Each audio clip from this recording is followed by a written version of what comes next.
Megatron, we should be back in Metroplex City, repairing the damage. And seeing to Optimus Primal's funeral.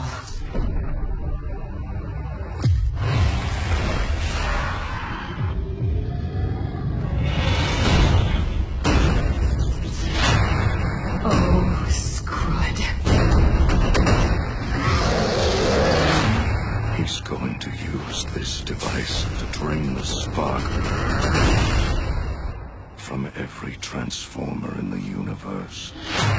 Let the killing begin. Every second we're not finding the Requiem Blaster.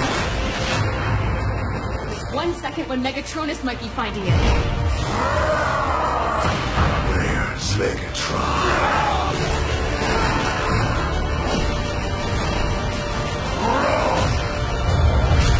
Hot Rod? Finally.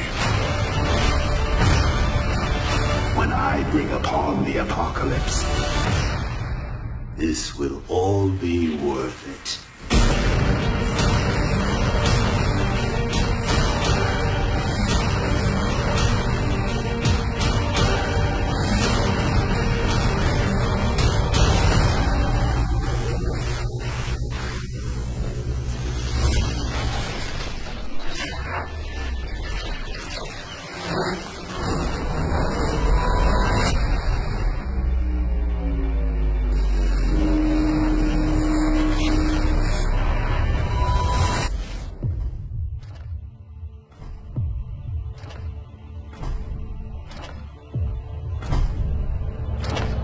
Who are you?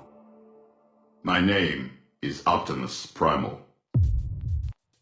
Hey, this is Regimus Maximus, and this is going to be my review of the Machinima Power of the Primes. Hey, get ready. This one's going to be good. Regimus, Maximus, greetings. At the end of Titan's Return, Megatronus was revealed to be the one who orchestrated everything behind Combiner Wars and the Titan's Return. Megatron told them that he knew where Megatronus was going to go, but would they be willing to follow him? And that was the whole thing going into this series. This starts off with a little bit of backstory with Megatronus and his past with the Primes. Well, not specifically the Primes, but actually Solus Prime, their relationship within the whole scheme of things.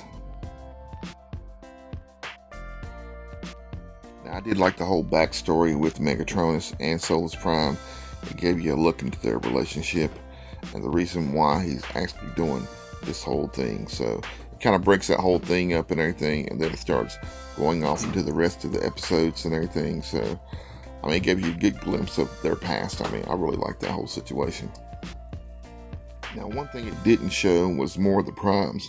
Only other Prime you actually end up seeing is Solus Prime. Beyond that, you don't get to see any of the Primes. So I was kind of disappointed in that whole situation. Now, the first episode's called The Swamp, and they actually start off in a swamp. They're actually looking for where Megatronus is supposed to be going to, and Megatron's trying to figure everything out. I mean, during this whole episode, you got Victorion. She's pretty much criticizing him for everything, and pretty much everybody's on Megatron because at this point and everything, he's really not trusted as much. Now, they end up running into the Dinobots, and the whole Dinobot scene, I mean, don't get me wrong, I'm a big Dinobot fan and everything, but there's a part within that where it's like a reintroduction of the Dinobots. I guess they did that for the people who possibly don't know who they are, but Grimlock explains who he is to like Perceptor, and him and Perceptor pretty much are supposed to be on the same team. So, but then you got like the scale thing really gets me too and everything, because their scaling on this whole situation is a little bit off. I mean, well, it's way off, because if you look at the scaling of, say, Victorion, and then ultimately you get to the whole Volcanicus scene, and when he combines, he's way taller than Victorion and the other combiners. Now, I did enjoy the whole Dinobot fight scene. I mean, because like I said, I'm a big fan of the Dinobots, and just getting them to the point and everything to where they would eventually combine and everything. I mean, just watching them fight and everything, and just, you know, the whole Dinobots character, their attitude and everything. So I love seeing that. Victorian still, you know, I don't know, she's more of a sarcastic type of person who thinks she's pretty much knows it all. So I mean, her character, you know, I don't think she's what she actually started out being within the whole series at all. Now, as an actual toy reviewer, I actually knew they was going to have the Dinobot Combiner because I already did a review of it, and actually seeing that whole situation come to fruition was just awesome. It actually took me back to like the 80s when a lot of these cartoons would come out and everything, and they'd have certain characters, certain toys that would come out, and you couldn't wait for those toys to pop up. It was just awesome. I mean, so that aspect of the whole situation I really liked and really enjoyed. Now, this cartoon did have a more of a G1-ish vibe to it and everything, you know. I mean, you had like Devastator and some of the other combiners, but this series also had like a lot of dark moments in it, like the parts as far as with like Rodimus Kron, Overlord, and Rodimus. They wreaked havoc. I mean, when those two got together and you actually got to see the power of Rodimus Kron, I mean, it wasn't no joke. Now, there were parts in this series that did surprise me and shock me, because it left me a whole lot of times being like, wow, I can't believe they did that. But there was things that also confused me within the whole situation too, like a little bit of the history and everything as far as what happened with Unicron. Like I said, I mean, those parts threw me off and everything, because I actually had to do some research and figured out, you know, what happened as far as some of that stuff. That's where some of the IDW comics came in, but that still didn't pull everything together like it really should have been, I guess. I mean, I had to get some of the IDW comics and read a couple of those and find out exactly what Maximus was. I mean, because coming into this series, and you know, from the Combiner Wars, Titans Return, and you got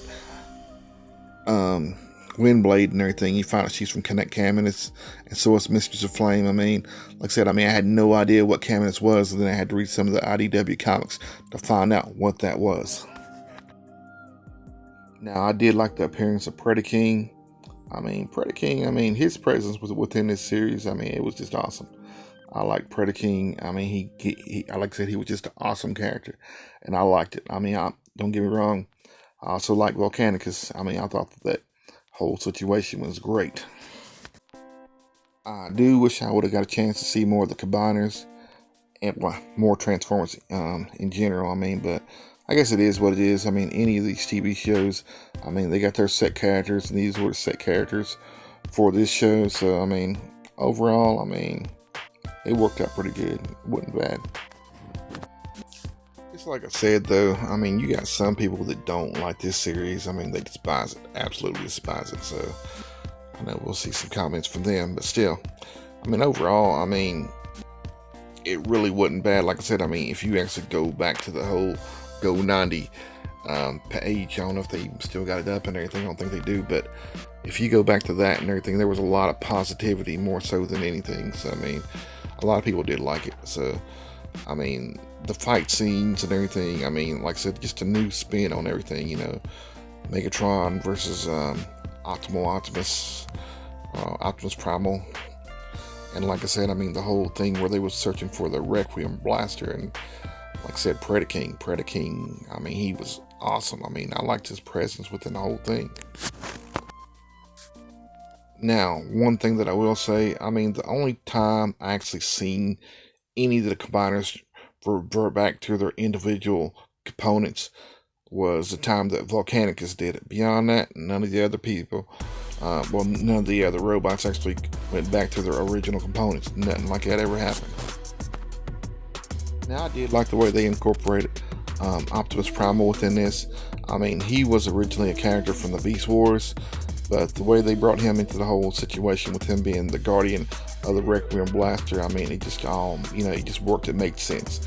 So he actually was brought into the whole situation because he was voted into it by the fans as one of the next toys to be made, and so that's how he came into this whole scheme of things. So, one thing I probably didn't like as much, I mean, was just the sheer power that they actually gave, like Regimus and even Overlord. I mean, because pretty much, I mean, they were just almost unstoppable. I mean, there was a scene with them and the Dinobots and everything, and I just think that the Dinobots should have did a better job, but it did not work out like that. Like I said, I ain't trying to spoil everything. I mean, but it just didn't work out the way they thought it was. You had Megatron. He was constantly trying to prove himself to everybody. I mean, which you got to consider. Going back to the original G1, I mean, Megatron was always up to something, so a lot of them don't want to trust him at first.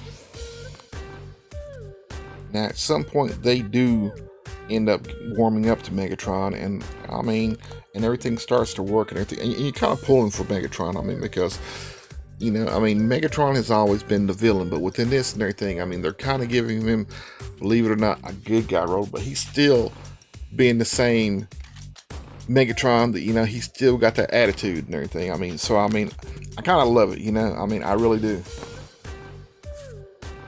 By the time that Regimus and Overlord finally catch up with Megatron and the rest of the Autobots, I mean, it's just, I mean, that whole fight scene is just amazing. I mean, it goes down hard too, because I mean, these guys are fighting, and you got Regimus they're looking at Regimus as a friend, but he's like, no, this isn't the way it's going to go. And Overlord just goes straight for Megatron, and it's just all out war.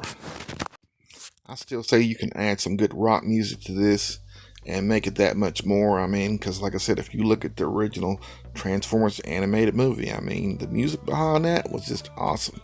And if you add something like this, something like that to this, I mean, it would make it that much more incredible. And like I said, I mean, a lot of people want to sleep on this series, but this series, I mean, like, it's really not bad. Like I said, I mean, if you would have had the internet back then, you'd have had some haters there. So I'm just saying, this is a great series. And like I said, I mean, Regimus I mean, just a twist on that character, oh man, I mean, he's bad. He's really bad. And Overlord, I mean, like I said, I mean, even Grimlock don't like Overlord. And it gets to that point at one point where Grimlock's like, he thought Megatron was bad, you know, but Overlord's that much worse. So, I mean, it's crazy. I mean, just to hear Grimlock say it, I love it.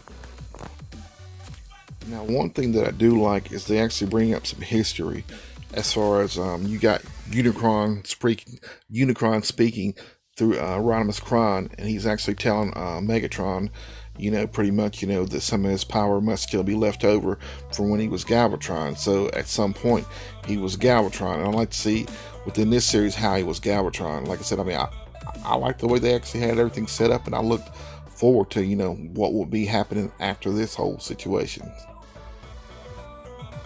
Even Grimlock warms up to Megatron. I mean, heck, Grimlock grabs him and gives him a big old hug. I mean, ain't nothing like a big old Grimlock hug. And if Grimlock likes him, I mean, heck, I mean, something has to be going right. Like I said, it's just a different spin on it and everything. I mean, that's just how it is. I mean, just a different story. I mean, and that's what we really need, is new stories like this. The villains within this whole series, I mean, like I say, as far as Megatronus is concerned, I mean, that's just, I mean, his presence within this and everything, because I always talk about everybody's presence. I mean, but Megatronus, I mean, he's powerful, he's a prime, and just seeing like the character that's a prime actually going against these guys, that's pretty much whooping their butts, pretty much, you know. So I mean, it just takes everything to another level of them having to fight this guy who's that much more powerful than what they are. But then you also got the dynamic of Unicron coming into play with, like, through the whole Regimus thing. And like I said, I mean, that's one of those ancient things type of thing. So that history is brought up. Now, I love the conflict with Megatron, because there's one part where pretty much the team warms up to Megatron and he's earned their trust, but yet Megatron really don't want to lead and everything, and they look at him to lead. Megatron, you know, he don't feel that he's right to lead anymore and everything. He has doubts within himself, so that inner turmoil within himself and everything, I mean, I love how that plays out within this. Now, by the time they end up tracking down Megatronus and they figure out what's going on, what he's up to and everything, I mean, that's when this whole thing kicks itself to yet another level. Like I said, I mean, these guys, I mean, they figure out what's going on. I mean, and you got like Solus Prime. He's trying to bring Solus Prime back. So Megatron talks with her for a second and everything, tries to explain what's going on and everything. And just like, I mean, in the background, you got all this stuff that starts happening and everything. They got to fight Megatronus. And Megatronus, like I said, I mean, he's powerful. He's a Prime. I mean, so they're pretty much getting their butts kicked. And it ain't no joke because, I mean, they're not on his level. They ain't on his level at all. And for them to actually beat him, I mean, it's almost impossible.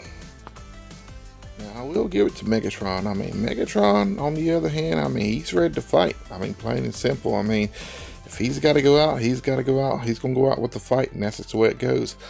But when Regimus Kron shows up, I mean, and he goes from Kron, or whatever they want to call him, to Regimus Kron, I mean, that's just a whole other level. And he becomes, like I said, I mean, he becomes that much more of a baddie and everything against Megatronus. I mean, because Megatronus, I mean, he wasn't expecting that. And Megatron's pretty much like, hey, I'm just gonna go ahead and let you guys deal with that. And that's just, I mean, it's just hilarious. Some of Megatron's little jokes and everything within this whole thing is just hilarious. I mean, I love it. Now, the fight scenes within this whole thing, I mean, like I said, I mean, there's a lot of great fight scenes. I mean, from the beginning all the way to the end, I mean, you got various fight scenes coming up and everything, but towards the end more and everything, you do see more of the great fight scenes, and it's just leading up to, you know, the big climax and everything. I mean, it's just awesome. Just seeing them get to that point. I mean, what more can I say? I mean, I just loved it. I mean, I'm sitting back, like I said, I could say it over and over and over and over and over, but I just loved it.